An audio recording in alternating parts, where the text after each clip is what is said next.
Over 60% of the U.S. population, 18 years and older, has received at least one dose of the vaccine. And if you live in the United States, that likely means you're soon going back to work. According to a Stanford study, at the height of the pandemic, more than 40% of the U.S. labor force worked from home full-time. About 33% did not work at all, and the remaining 26% were mostly essential service workers for whom working from home is just not an option. Now, more than a year since the outbreak hit the States, companies are preparing to send employees back to the office in some form of a hybrid structure, splitting the week between working from home and coming into the office. And even though most companies are giving workers until September before they're expected back at their desks part-time, the announcements are coming with their fair share of employee backlash. Nicholas Bloom is a professor of economics at Stanford, and he's been studying remote work for more than a decade. Since the pandemic began, he has surveyed 5,000 remote workers a month, measuring everything from sentiment to productivity to GDP.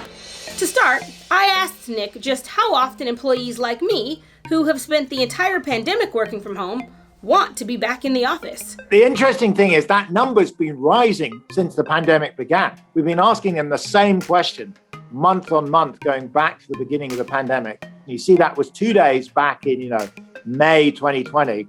It's now about 2.6 days. It's coming closer to 3 now than 2. We also asked people what their employers had told them. That number's also drifting up. Nick says that the reason that the number of preferred work-from-home days is rising for both managers and employees is because of how successful remote work has been.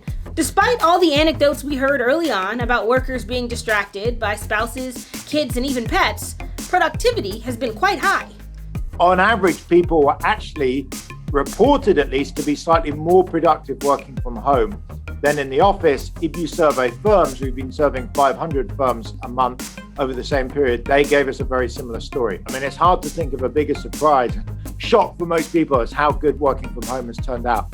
That's not to say it's perfect. So, work from home has generally been positive for both employees and employers. But Nick says that hybrid, 3 days in the office and 2 days home, is really the sweet spot and what 80% of employers are pursuing. Even a well-run company, you can kind of have your cake and eat it. You can say, look, we're going to reorganize the week. So all of the big meetings, training events, leaving events, customer collaboration events, they're all going to happen on the 3 days we're in the office. So that's great for them. And then the other 2 days is all the quiet time, reading, studying, etc. And those are going to be on the home days. And they're actually probably more productive then because the home is quieter and you're going to save time on commute. So this is why hybrid has turned out to dominate. It's better than either full-time in the office or full-time at home. Google and Apple are being criticized by some employees for having work-from-home schedules that are not liberal enough. But Nick says that a free-for-all, where companies allow employees to pick and choose which days they come in, is a recipe for disaster for a couple of reasons. First, there will likely be certain days in the middle of the week where the office is completely full. And then, on Mondays and Fridays, the days most employees wish to work from home, almost completely bare.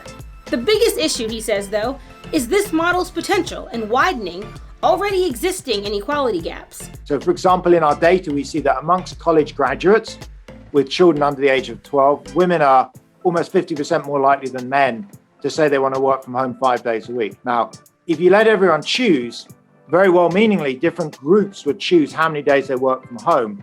But down the line, you can see where this is going to head. You're going to have single young men living near the office coming in 5 days a week.